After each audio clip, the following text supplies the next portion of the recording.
Okay, so picture this. It's late December 2025, and the world of diplomacy gets hit with a genuine shocker. You have the breakaway region of Somaliland, which has been in this state of self-declared but totally unrecognized independence for decades, and then suddenly they get the one thing they've always wanted: formal recognition from another country. And that country? Israel. So, let's break this down. We're going to unpack this really unexpected move and explore what the evidence suggests is actually going on behind the scenes. I mean, for over 3 decades, this has been Somaliland's #1 goal. Ever since they declared independence way back in 1991, their government has been working nonstop, campaigning for a seat at the international table. But for 34 years, nothing. The world just stayed silent. Not a single country was willing to make that move. Then, seemingly out of the blue, Israel breaks the deadlock. They become the very first nation to grant that formal recognition. And that, of course, just leads to the million-dollar question. Why now? After 34 years of total global silence, what on earth changed? What made this diplomatic gamble suddenly worth it? Let's dive into the competing theories. Right off the bat, the first theory that popped up pointed to a pretty familiar regional rivalry. Was this all just a power move against Turkey? This initial take was really straightforward. The popular narrative immediately framed Israel's decision as a classic geopolitical chess move, right? A direct, deliberate shot across the bow at Ankara's growing power and influence in the Horn of Africa. And you know, on the surface, this theory makes a ton of sense. Turkey isn't just some small-time player in the region. They have deep, long-standing connections to Somalia.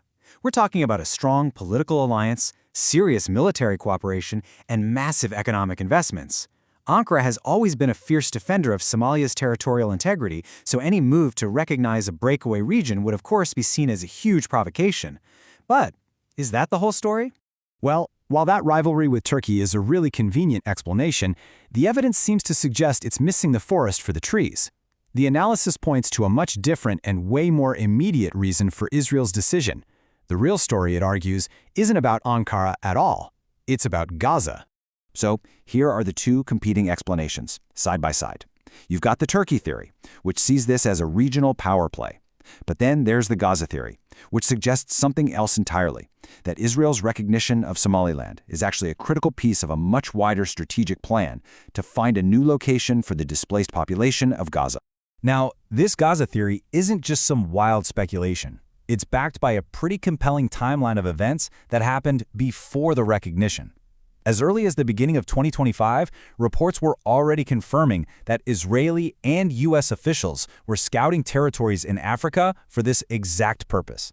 By September, Israeli media was openly naming Somaliland as a potential spot for a so-called voluntary immigration program.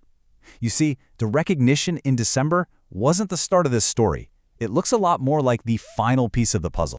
And look, this wasn't some backroom secret. This quote is from Israeli Finance Minister Bezalel Smotrich, who publicly confirmed it. He said Israel was actively identifying countries to take in Palestinians, and was even setting up a whole new department in the defense ministry just to manage the logistics. The key takeaway here is that the intent was being stated openly by very senior Israeli officials. But Somaliland's appeal isn't just about finding a place for people. Its geography offers Israel another huge layer of strategic advantages. And as we all know, in geopolitics, location is absolutely everything. Okay, so Somaliland sits right on the Gulf of Aden, which is right next to the Bab el-Mandeb Strait, one of the most critical shipping lanes in the entire world.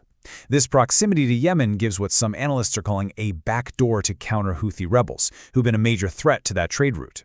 A port like Berbera is just 250 kilometers from territory held by the Houthis.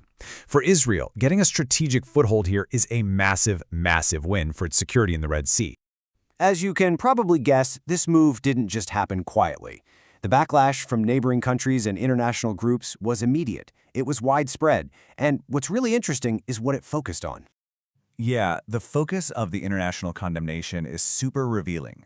The outrage wasn't really about Turkey.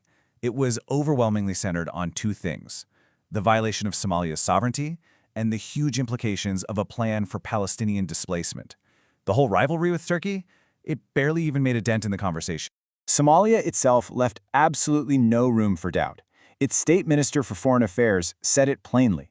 The goal of Israel's recognition was to further displace Palestinians from Gaza, They called it a well-known Israeli objective. They drew a direct line connecting the two issues. And if you look across the board, the message was remarkably similar. Egypt's main concern was rejecting any plans to displace Palestinians. The African Union was focused on Somalia's territorial integrity.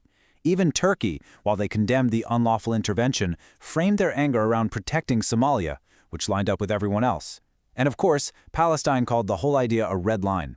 The entire conversation was about sovereignty and displacement. So when you start putting all these pieces together, the really profound and controversial implications of Israel's decision start to become crystal clear. This isn't just some minor diplomatic shuffle. The stakes here are incredibly high. Officially, Israel's public messaging was all positive. Prime Minister Netanyahu was releasing photos, celebrating a historic partnership, and talking all about plans for economic and tech cooperation, in the spirit of the Abraham Accords. But this really upbeat framing is a world away from how the move was seen by literally everyone else in the region. And here's where it gets fascinating. There's a major internal contradiction. For decades, Israel has firmly rejected any unilateral claims of Palestinian statehood. Yet with Somaliland, it did that exact thing. It unilaterally recognized a breakaway state, going against the entire global consensus. This really suggests that Israel was willing to break its own long-held diplomatic rules because it saw a much bigger prize at stake. To describe that prize, the analysis uses a very specific and very loaded phrase, a population transfer agenda. Now, this refers to a strategy that aims to depopulate a territory, Gaza in this case, by moving its residents out to a third country. It's a heavy term, it has a dark history, and it's really central to understanding just how serious these accusations are. This quote from a Western diplomat really just sums up the whole argument perfectly. They said Israel appears to be trying to export its Gaza population problem, and by recognizing Somaliland, it has just found a new and potentially willing partner to help them do it. So, at the end of the day, framing this as just some anti-Turkey move, while it might be tempting, really misses the bigger picture. When you look at the timeline, the public statements from Israeli ministers, the strategic logic, and that unified regional reaction, all the evidence laid out in the source material points in one direction and one direction only: Gaza. Which leaves us all with a final and pretty unsettling question. Was this a genuine diplomatic breakthrough for a nation that's been waiting for decades? Or was it the opening move in a high-stakes demographic gambit? The answer, whatever it is definitely going to shape the future of not only Gaza, but the entire Horn of Africa for years to come.